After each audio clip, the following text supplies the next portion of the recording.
सबसे पहले तो मैं आप सबको सल्यूट करती हूँ कि आप सब वो लड़ाई लड़ रहे हो जो लड़ाई लड़ते लड़ते रज़िया की मौत हो गई। यकीन मानिए मैं बहुत सी शोक सभाओं में गई हूँ, बहुत जगहों पे शोक व्यक्त करने गई हूँ, लेकिन जो दुख, जो दर्द, जो पीड़ा मुझे यहाँ इस माँ को देखते हुए मिली, वो मुझे कहीं नहीं मिली। वो रज़िया जिसका जन्म के बाद से आज तक हमसे कोई रिश्ता नहीं था, आज वो हम सब की अपनी हो गई। आज डोडा से लेकर भदरवा, भदरवा से लेकर किश्तवाड़, किश्तवाड़ से लेकर कश्मीर, कश्मीर के कुपवाड़ा से लेकर जम्मू कश्मीर के हर एक कोने में एक ही आवाज अगर चल रही है तो वो रज़िया की चल रही है। एक ही बात अगर चल रही है तो यहाँ की बेटी रज़िया की चल रही है। जब मैं इस पूरे मामले को देखती हूँ, इस पूरे मामले को खंगालती हूँ, तो मुझे ये लगता है उसका कसूर इतना था कि वो एक बेटी थी, उसका कसूर इतना था कि वो एक लड़की थी और इन वैशी दरिंदों का शिकार हो गई। उसका कसूर इतना था कि वो स्कूल पढ़ने जाती थी।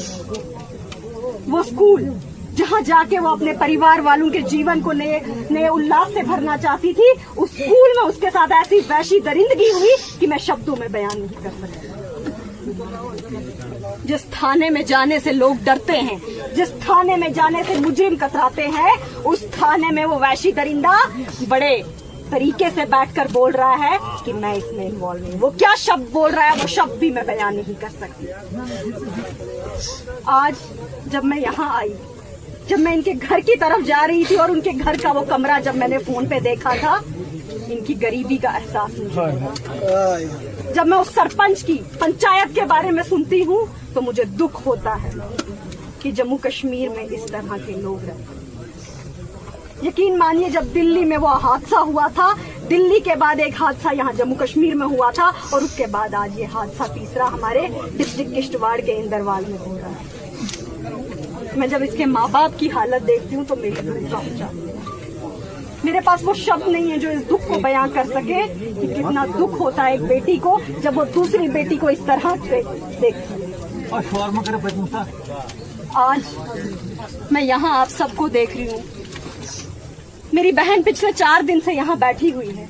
जिस दिन ये हादसा हुआ उस दिन की रात से लेकर आज तक ये यहाँ बैठी हुई है। मैं सैल्यूट करती हूँ इसकी हिम्मत को। ये वो लड़ाई लड़ रही है जो इसके माँ बाप नहीं लड़ पाए, जो यहाँ के लीडरान नहीं लड़ पाए, ये वो लड़ाई लड़ रही है।